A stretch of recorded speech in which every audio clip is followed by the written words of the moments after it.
Doesn't it seem like time just keeps going faster and faster? There's so much to do.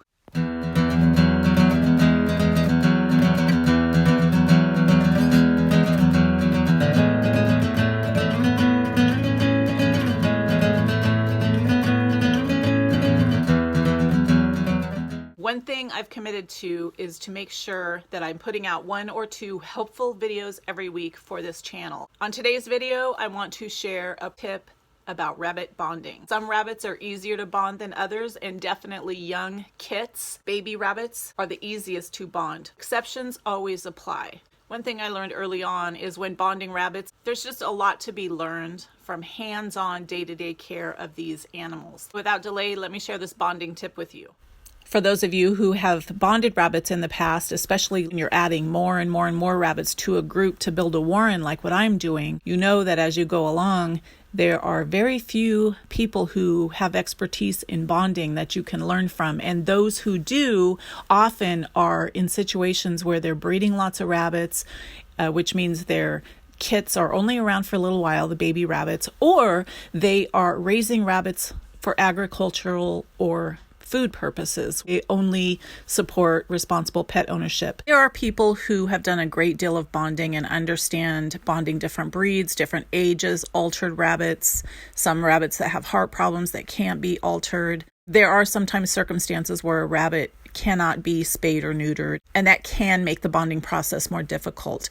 But just look around and I have found some credible information online that has been shared either on social media sites or here on YouTube. Not a whole lot, but some. Having rabbits in your home and adding more to an existing group, or even bonding another rabbit in with your single rabbit that you've had for a while or just acquired, that is where we often need help from someone who has gone through this process over and over and over. After the introduction phase, and after you have had a few bonding sessions with the rabbits, get them comfortable eating together.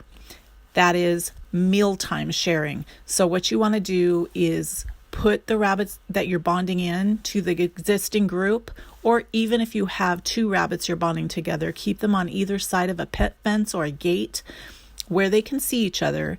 Put the food or the meal at meal times. I feed my rabbits twice per day, and you can check out my other videos to learn why I do that. But I do well checks of every single rabbit 2 times a day, and it helps me to split their food up, feed them once morning and once at night. Once you start the bonding process, every single time you feed them a meal or give them a treat, make sure that you put the food or treat very close to that rabbit side of the fence. You can see here that I'm working Graham into an existing threesome that I already have bonded. And in order to do that, I want them to get used to sharing meals. And so before I ever put them in the same enclosure to have a meal together, I will set these meals close to the gate on either side so that to them, they are eating together. They get used to sharing food.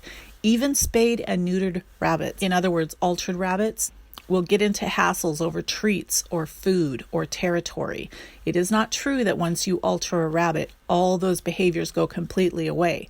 They do diminish quite a bit. They get less and less, but they still exist. It is at the base nature of a rabbit to defend territory and meals and their partners.